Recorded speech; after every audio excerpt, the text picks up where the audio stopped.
السلام عليكم، ازيكم عاملين ايه؟ ان شاء الله النهارده هنعمل كده صنف بقى معجنات. هنعمل الكرواسون بتاع الافران. بصوا مورق وجميل ازاي معايا. هنعمله بايدينا في البيت. هيبقى اوفر كتير طبعا.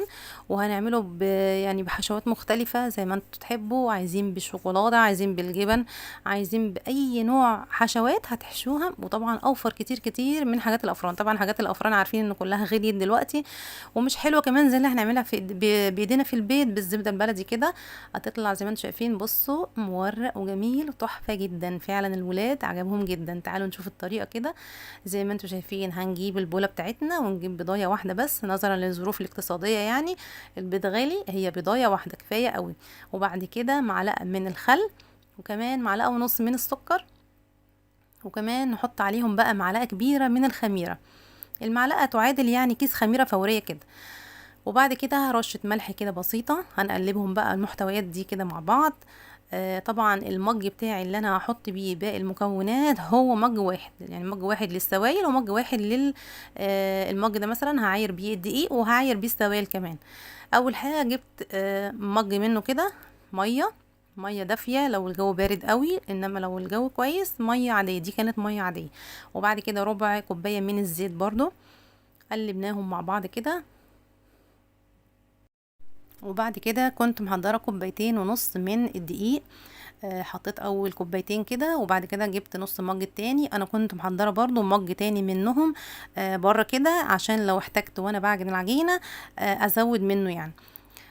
قلبنا كده بالاسباتيولا الاول، وبعد كده هنبدا ان احنا نزود الدقيق حبه بحبه لحد ما العجينه تلم معايا وتبقى متماسكه شويه.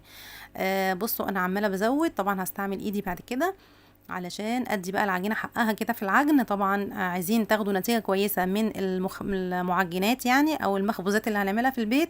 لازم تديها حقها كويس جدا في العجن، لان العجين اللي مش بيتعجن قوي بيطلع مكتوم ونتيجته مش حلوه خالص يعني. انما لما تعجنيها كويس جدا كده وتديها بقى بوكسات التمام وتظبطيها كده هتطلع معاكي حلوه، وكمان يعني تديكي النتيجه اللي انت عاوزاها فعلا.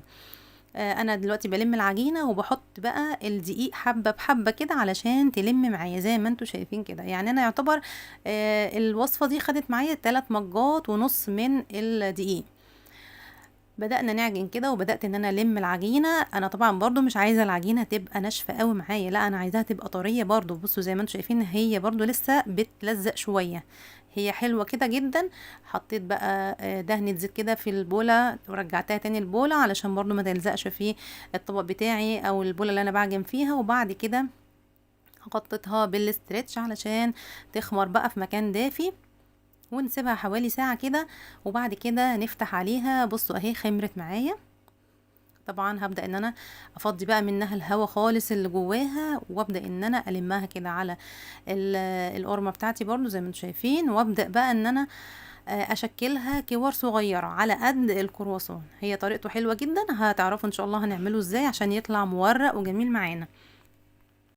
وطبعا بدهن الارضيه زيت كده علشان كور العجين ما تلزقش برضو في ارضيه القرمه اللي انا بعمل عليها. عايزين تعملوا الكور اصغر شويه براحتكم، بس دي كانت مناسبه قوي للكرواسون اللي انا بعمله. طبعا هخلص كل الكميه واكورها كده. وبعد كده هنعمل بقى التشريبة بتاعة الكرواسون. يعني الزبدة اللي احنا هنحطها بين الطبقات.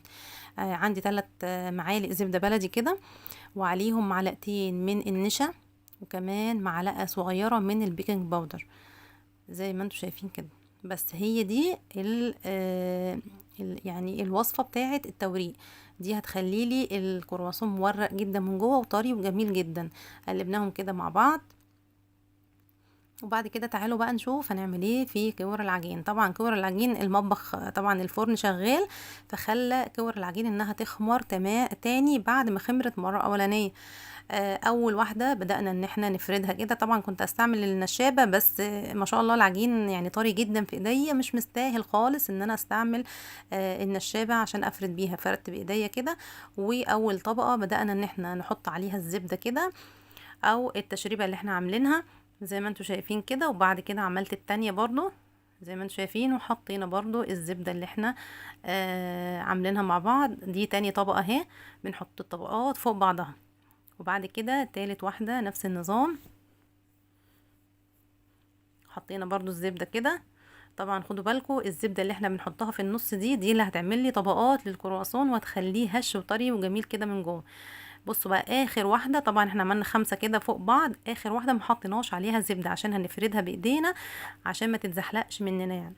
زي ما انتوا شايفين كده بنبدأ ان احنا نفردها على قد القرمة اللي انا بعمل عليها كده. بصوا زي ما انتوا شايفين كده فردناها. بصوا سلسة جدا العجينة، كانت عجينة ناجحة جدا وجميلة اللهم بارك.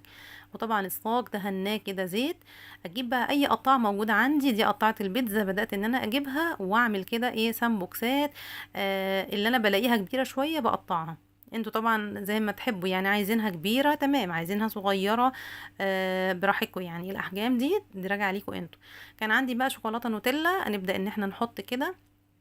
انا مش عايزه النوتيلا سايله قوي، انا عايزاها قطع كده علشان لسه هتدوب طبعا معايا جوه الكرواسون نفسه في الفرن، وهتدي نتيجه بعد كده يعني. زي ما انتم شايفين بدات ان انا احط كده النوتيلا على كل واحده من وحدات الكرواسون بتاعي، وبدات ان انا الف بالشكل اللي انتوا شايفينه ده، شكل الكرواسون العادي خالص. بصوا هي صغيره بس خدوا بالكم هتخمر تاني قبل ما ندخلها الفرن اهي. بصوا بعملها كده بالراحه وبلفها بتديني شكل الكرواسون العادي بس كده.